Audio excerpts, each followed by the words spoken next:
So the sportsbooks, it's a big profit center for them, and they have no problem paying out large amounts of money on a parlay because they make so much money on them. The dirty little secret is that the parlays have more vig and more juice, if you will, than a regular straight bet. So somebody winning a big jackpot-like payout on a parlay is great advertising for a sports book. They want people to come in and spend their money on these types of bets. So my advice to bettors is really to avoid parlays at all costs until you are a very experienced bettor and you've grown your bankroll to a point where you will be betting limits close to the limit of what the sportsbook offers. It's a fun sweat to have a 10-team parlay or a 5-team parlay over the weekend, but they're not very profitable wagers to make. And if you're interested in growing your bankroll, you should probably stay away from that.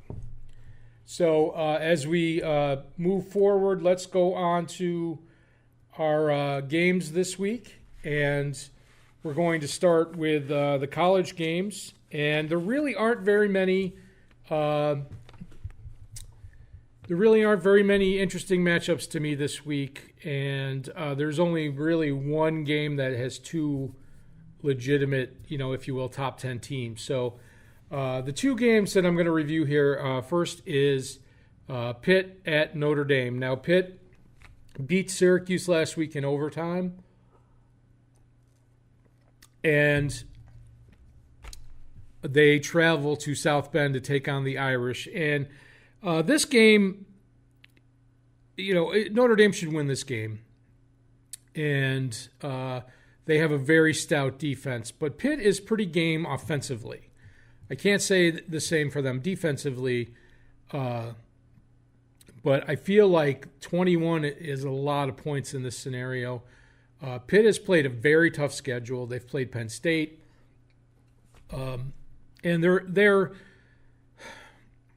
an above-average team. They're just not that premier-level team. So I think Pitt plus 21 is going to be my play in college this week. The total is probably about right. I could see Pitt staying within 14 points here. Georgia at LSU in the evening on Saturday. That is the big game of the week. Georgia's ranked number 2. LSU is now 12. They lost last week at Florida, and it's a tough place to play in Baton Rouge. 7.5. That would have been very attractive to me to bet LSU at home, getting 7.5. But when they lost to Florida last week, they did something that had me scratching my head, and that was they scored late in the third quarter on rushing. They had a long drive, rushed down the field almost every play. Prosett, I believe, is the name of the running back, and he did play in the fourth quarter, but they didn't give him the ball. As a matter of fact, on the running plays they did have in the fourth quarter, they often gave the ball to a different running back, and I don't know why they went away from something that was working. They were wearing down the Florida defense, and they tried to do too much passing in the fourth quarter, and I don't know if they've learned that lesson yet. I feel like, Georgia is supposed to be a high-powered offense. LSU has a decent defense. This will be a tough road game for them. I feel like I would lean under on this game at 51.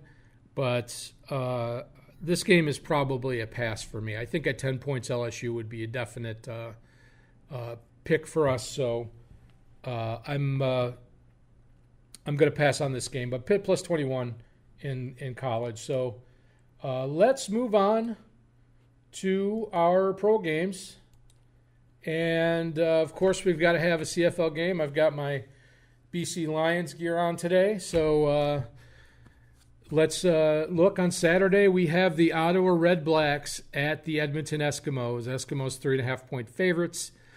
This game is very important to both teams. There's only a couple weeks left in the CFL regular season. The playoffs start in November. And Ottawa is currently the only team above 500 in the East, and winning this game would really give them a good grip on the bye in the East Division. So they would only have to play one.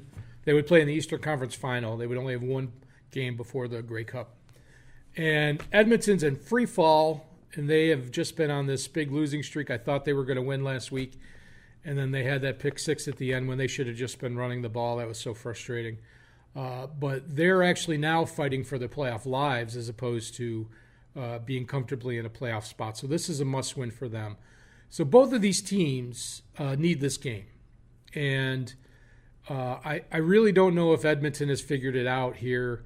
But both of these teams have high-powered offenses. And games in Edmonton usually end up being very high scoring, and the weather should be cooperative. It'll be on the chilly side, but it'll be sunny. And at 51, I think the play is definitely over here. Even if Edmonton is down, 20 points, they're going to try to score as much as they can. They need, in the CFL, the tiebreakers, point differentials, it all matters. So the over here is a strong play for me. That's definitely going on the list. So let's move on to the NFL games this week, and I'm going to start with the Bills at the Texans.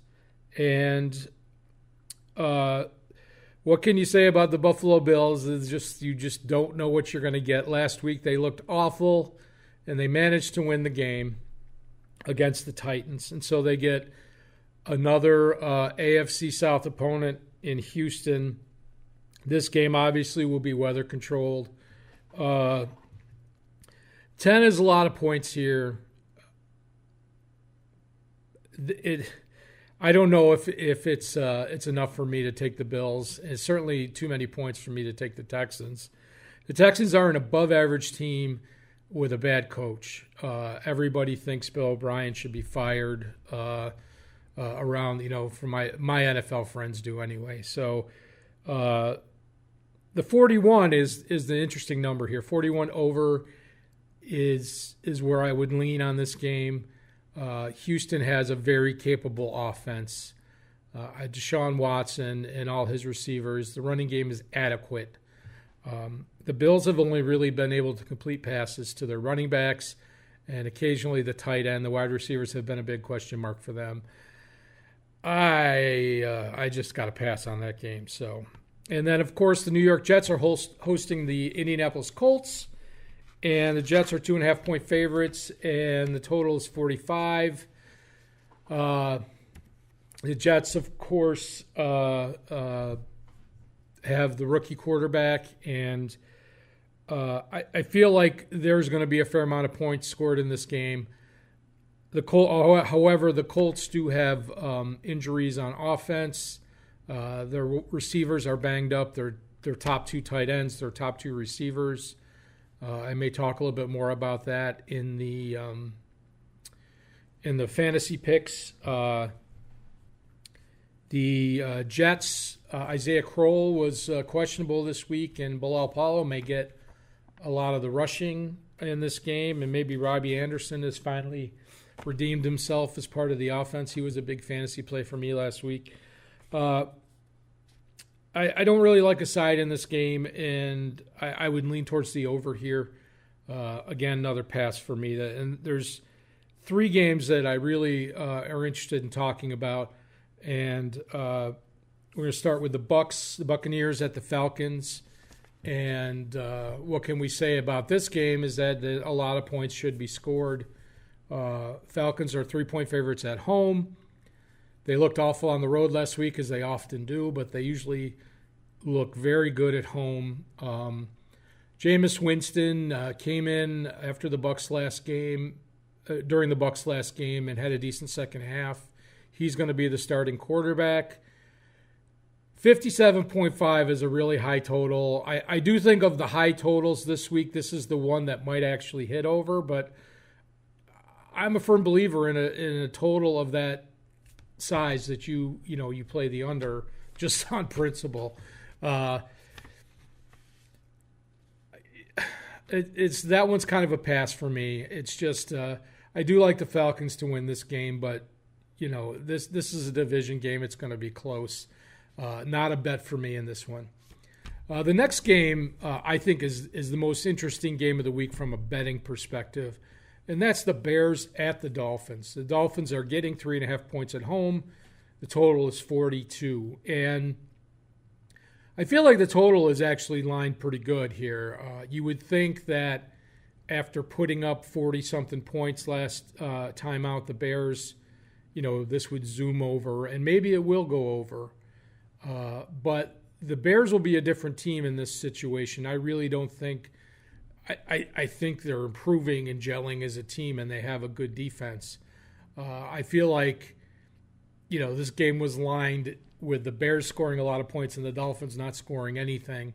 But I feel like this is going to be a lower scoring game, and I really like the Dolphins here. The Dolphins started out 3-1, playing home games and mostly home games and warm weather games.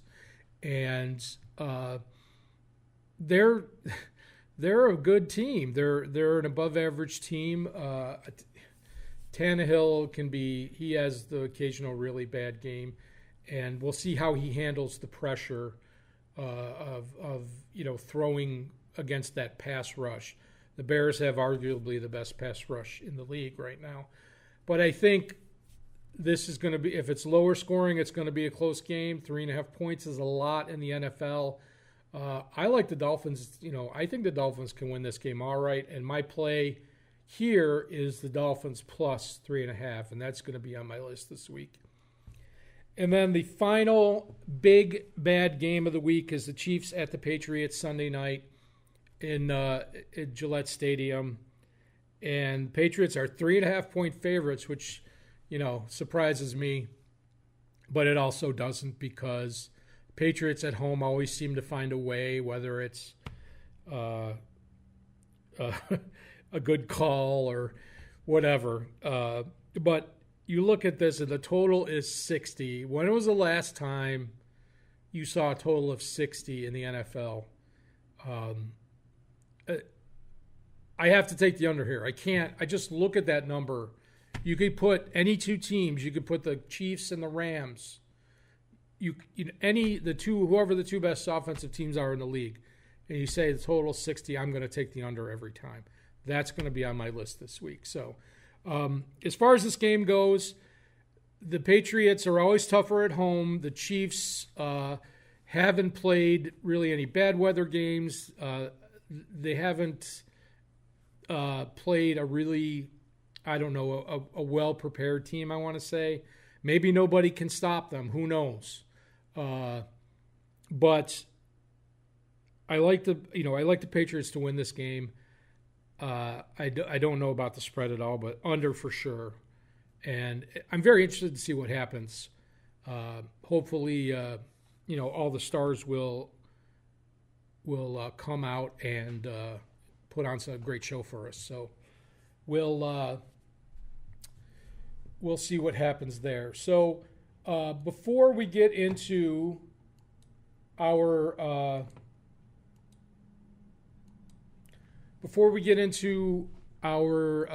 fantasy plays and my official picks for the week and all that stuff, I've decided to start a new segment on the show. And I'm a pretty active social media guy, and I follow sports betting news online and, gambling news online in general, the gaming industry. I used to be heavily involved in the fantasy sports industry.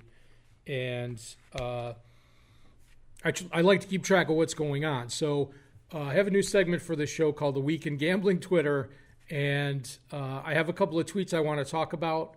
And the first one is from a company called the Action Network. And I've put this up on the screen for you to read. And the Action Network is an app where you can bet. Well, you can record your bets keep track of your the bets you make, and they also provide betting-related content, much like the content I provide here, where they talk about games and point spreads and things like that. And this tweet alarmed me tremendously, and let me read it real quick. It says, "Love the Action Network, still in your heyday, want to get involved, introducing the Action Network Rookie Program. Please contact Rookie at Action Network if you have interest in the program." So what this means is they're trying to recruit college students to get involved with their business or with their app. And the reason why this is alarming to me is because they are aligned with sportsbooks, and more specifically offshore sportsbooks like Five Dimes. I love sports betting. I love talking about it. I enjoy it as a hobby, and it's an adult activity. In most places here in the United States, you have to be 21 to place a sports bet. And if you bet offshore, and some people are forced to bet offshore, you have very little consumer protection over your account, your money. Are you going to get paid? And I feel like the Action Network is preying on, exploiting this young, inexperienced demographic of college students to get them into sports betting and maybe get them in over their heads. Now, that specific tweet doesn't say bet with us or bet with our partners or anything like that, but it's encouraging very inexperienced people to get involved with their business, and their business makes money by getting their followers and their app users to bet on sports. So that is a very alarming tweet, and I don't really like the fact that they're doing that. I feel like it should be a 21 and over thing, and they should at least say we only want people 21 and over participating. Not that I have nothing wrong with younger people talking about the sports and if teams will beat the spreads and the outcomes and that, but learn how to manage your money in life before you learn how to manage your money in this. Life's hard enough, believe me. So we have one more tweet or series of tweets that I want to talk about, and it involves me, and it also involves a gentleman named Scott Van Pelt, who is the lead anchor of SportsCenter on ESPN, and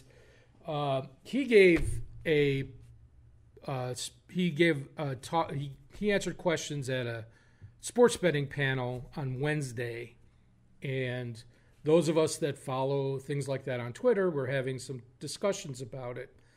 And I retweeted a tweet of his, and he replied, surprisingly, to me. And let's take a look at that real quick. And so here's my tweet. My Twitter is Buffalo Hold'em. For those of you that don't know, I've had that same handle for over 10 years.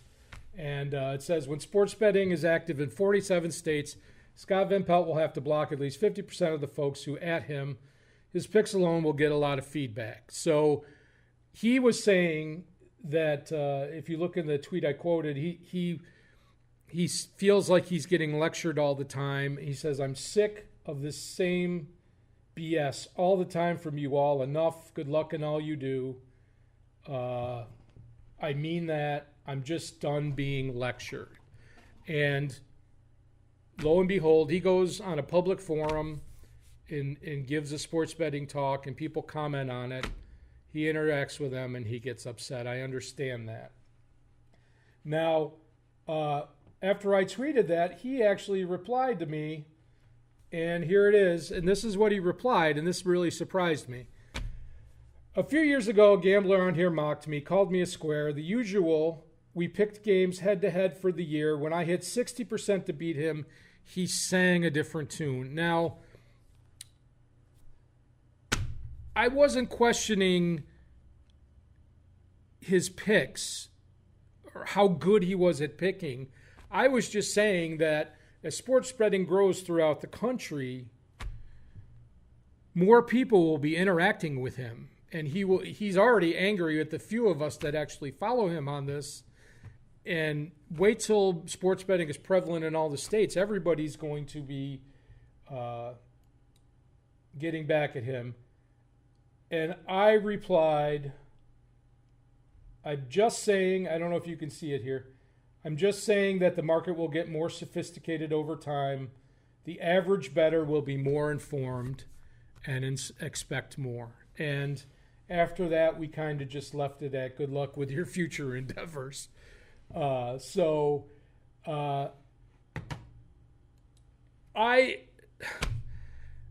sorry, Scott, if I offended you. That's all I can say at this point. You give out picks every week. I give out picks every week.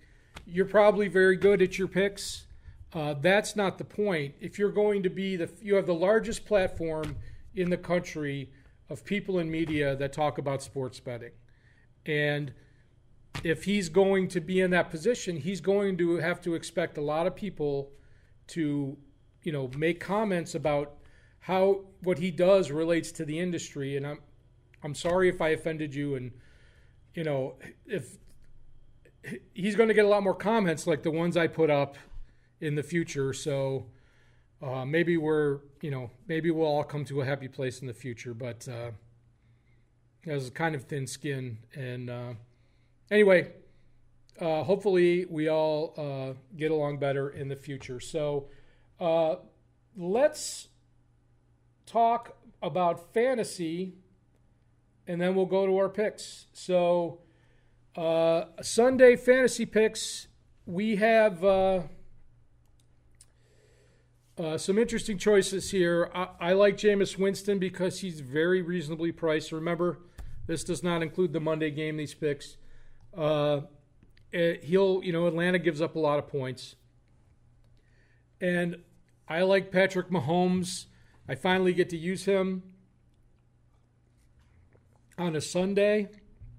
I do like the Patriots to win the game. As a matter of fact, if the Chiefs get behind, that's even more passing for Patrick Mahomes. So I think he would be a pick if you can fit him in.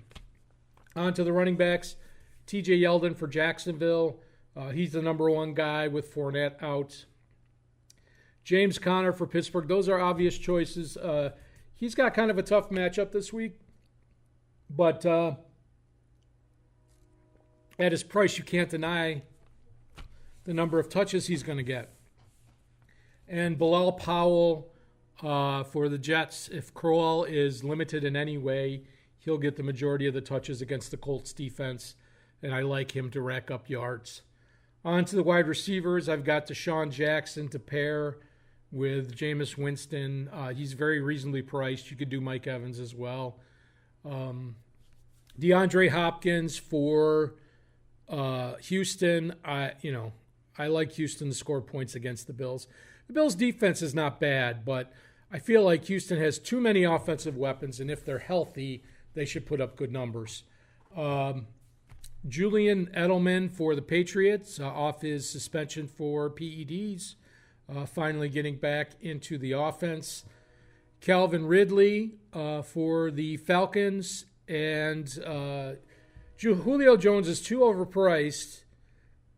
And if teams continue to double Julio, then Calvin Ridley's going to get all the looks and the red zone looks. A.J. Green for Cincinnati. I feel like he has a good matchup against Pittsburgh this week, but you got to keep an eye on the weather in that game. And Robbie Anderson for the Jets hit last week. He had a big game. He's a super cheap option. I don't know if he'll have another big game this week, but if Darnold has a decent day throwing the ball, he should get some decent yards.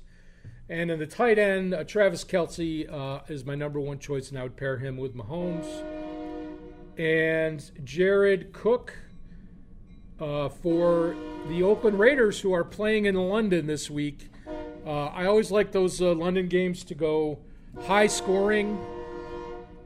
they try to do offensive games for the fans over in London. And defense, once again, I'm going with the Cincinnati Bengals because they're so cheap and they have a very solid defense at home against Pittsburgh.